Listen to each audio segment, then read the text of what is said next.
Welcome back to Women's Wealth, The Middle Way, the show that answers your questions about work, money, and family. My name is Susan McGlory Michael, and I am the CEO and founder of Glen Eagle, a wealth management firm in New Jersey. My name is Carol Ann Fernandez, and I'm the COO of Glen Eagle, a wealth management firm in New Jersey. Our guest today is Linda Clemons. She is the CEO of Sisterpreneur, Inc. Linda is a global speaker, sales trainer, and body language expert whose audiences and clients include celebrities, corporate executives, and many of the Fortune 500 companies. Her high-demand sell-out workshops, such as Is Your Body Talking, teaches participants the power of nonverbal communication. Her sales trainings and programs have generated over $1 billion in sales for her clients. Gifted in teaching the art of interpreting silent messages to help men and women around the world to connect and communicate with compassion. Thank you so much for joining us today, Linda. You're more than welcome. I'm excited to do this, and hello to everyone. A lot of people don't know, what is a body language expert, and I guess how did you even end up getting in this area? Well, let's think about it. We all possess the ability through the part of our brain called the amygdala to be able to detect if something is dangerous, safe, unless there is damage to the brain. And as a nonverbal communications expert, been doing it for well over 30 years. Had the opportunity to be trained by exceptional experts in the field, such as retired FBI, CIA agents, ATF agents, in a boot camp really that was designed for those who had military intelligence background. I made a conscious effort. I said, I'm going to get into this session. What it did, it took, and it was like 90 hours, the level of training that I already have and my innate ability, which you all have, by the way. You know that kind of feeling when you know if you have a child, a spouse, and they come in from work or come in from school and something's not right. You know, you don't know what it is. They haven't said anything, but it's something about their demeanor, their posture, the way they react. You know there's something different. So basically what this is being in tune to someone's nonverbal, because verbal is like we're doing right now. We're talking and we're making sounds and we're making words and we're talking to each other. And our first language was the body language. It was nonverbal. Think about it. Right. Even as a baby, we were able to demand things. We would throw our little heads back. We would wail. We would cry. Someone would pick us up. Someone would love on us, and someone would feed us, and, of course, someone would have to vote as to who would change us. But we did that simply with making a sound. So it even goes back even primitive times before we were able to formulate words. The nonverbal was the first thing, the first language, if you will, that was more prominent. So think about this. According to Dr. Margaret Rubin, who established or created the communication theory, and the communication theory is this. He said in a study well over 50 years ago, and I believe he's still even at UCLA, and this is what he said. He said that our words through the study are 7% of our communication, 7%. And the thing we need to ask ourselves, think about the words that are coming out of your mouth. Are they powerful? Or are they powerless? Are those words poison? Are they potent? Are they passionate? Or are they passive? It's those words. And by the way, those words, when written on a piece of paper, if you will, every actor and actress in Hollywood is wanting that script that's deemed to be Oscar-winning with the right words. He also said during the study that our tonality is 38% of our communication. And, you know, we've all heard the saying, it's not what you say, but how you say it. Well, let's add a little flavor to that. It's not what you say or how you say it. It's actually what they hear. To give you a good example, remember growing up and we were asked to do something by a parent, specifically our mom, and let's say the child didn't want to do it or they were in the middle of playing or watching television and they replied to the parent or to the mother, and mom would say, I need you to do this. I need you to make it okay. If it was done in the wrong tone, our moms would say to us, I don't know about your mom, but I know my mom would. Our moms would say to us, young lady, I don't like that tone that you are using. See, the tone, because even though we said, okay, and we complied with doing, I'm going to go make my bed, it was the tone that had a different intention. So your tone means a lot. So if I said to you, I saw Steve and Sandy at the mall the other day and they were alone. You know, I saw Steve and Sandy at the mall the other day and gosh, they were alone. But if I said to you, I saw Steve and Sandy at the mall the other day, and they were alone. Same words, but simply to the listener. So your tone is critical, and it's 38% of your communication. So imagine a great award-winning actors, they know how to work their tonality. And I love it. Stop, stop, stop. You had me at hello. So they know how to work that tone. And then 55% of your communication is nonverbal. Nonverbal. So if you add the 55 and the 38, 93% of our entire communication is nonverbal. So one thing I want to share with your audience, that the moment that you think about something, the moment that you think about it, I have a little saying that you think about it, you will be about it. It comes across on your face, in your facial expressions, as well as your arms, your legs, your entire body, the moment that you think about something. So always remember, if all three don't agree, the words, 7%, the tone, 38%, and the nonverbal, 55. If all three don't agree, meaning if they're not congruent, then there's a disconnect in the message between you and me. So think about that if you're out there listening for negotiations. Think about that in the art of persuasion. Think about that if you're in sales or if you are doing your presentation.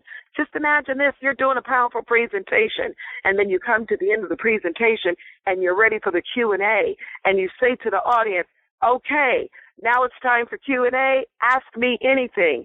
And then you expose your palms, and then you turn around and fold your arms. Wow, the word said, ask me anything, but you closed off the door to your heart and to parts of your body with your arms. So there is an incongruency when the words and the tone doesn't match. That's why we'll look at someone, or you're being a part of a conversation, and you'll say something like this, I hear her, I hear him, but I don't know what it is. Something's not right. I don't know that. Is it my gut? Is it something? And that's when we hear those sounds like that, and we make those comments. Yeah, and I think a lot of women do have gut reactions. Just on that point, so a lot of us, obviously, as you're saying, things are coming across in the nonverbal that we might not even realize or know we're doing. What are some steps that the audience or anyone could really take to either make themselves more aware of the nonverbal or even change things that they're doing nonverbally? Well, think about this. If you are having a conversation or a meeting or you're in the middle of persuasion or negotiation or whatever that may be, and let's talk about the whole body as a part. So let's think about this. If you say to someone, I'm really supportive of your project, ask yourself, with your upper torso, would you be leaning in, leaning forward, or would you be leaning back?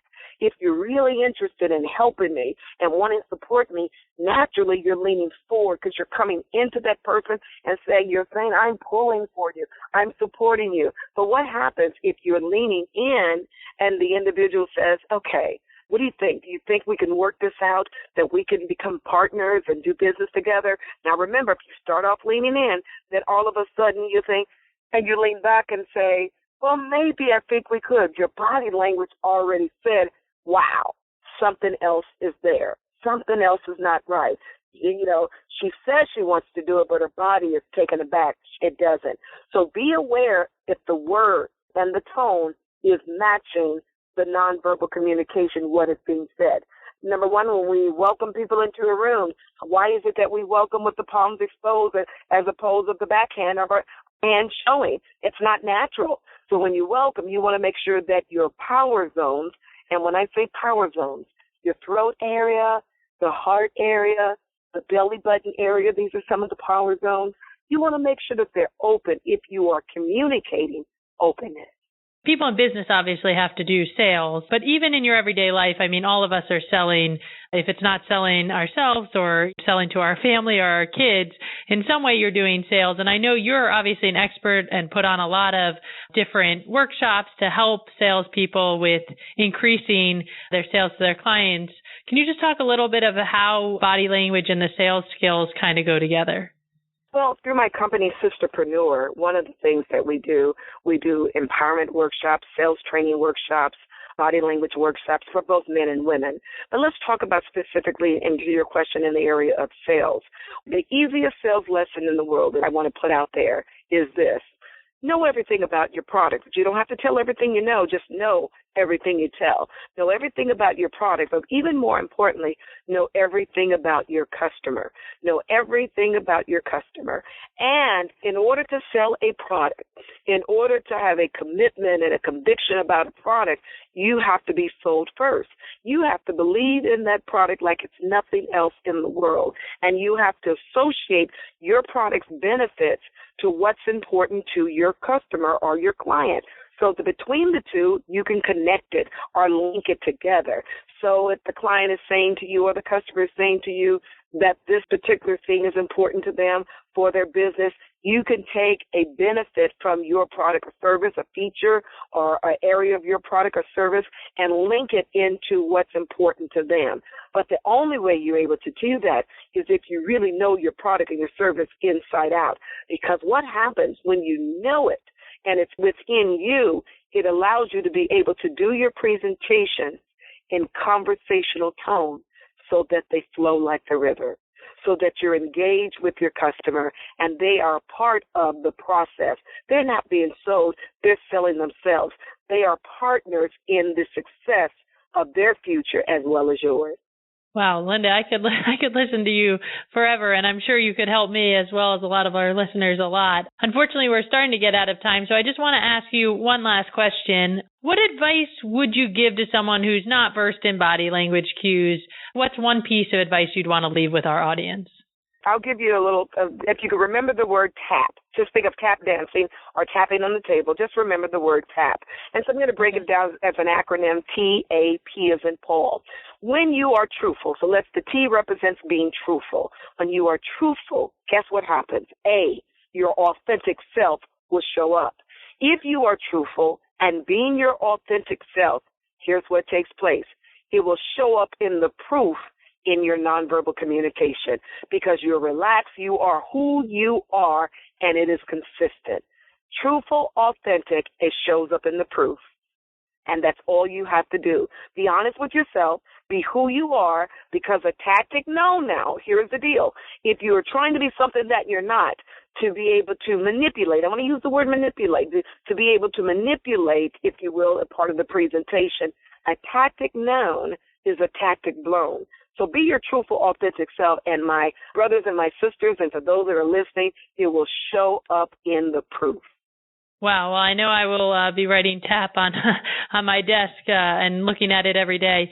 Thank you so much, Linda. You never disappoint. You have so much information and are so inspirational and helpful. I know a lot of our guests are probably enjoying this podcast and going to listen to it multiple times just to get all of the information you gave us in that short time.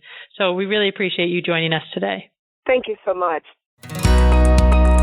Thanks for tuning into today's episode of Women's Wealth, The Middle Way. Make sure to subscribe to us and leave a review on iTunes, Spotify, SoundCloud, or your favorite podcast app. Join us for new episodes every other Wednesday. See you in 2 weeks.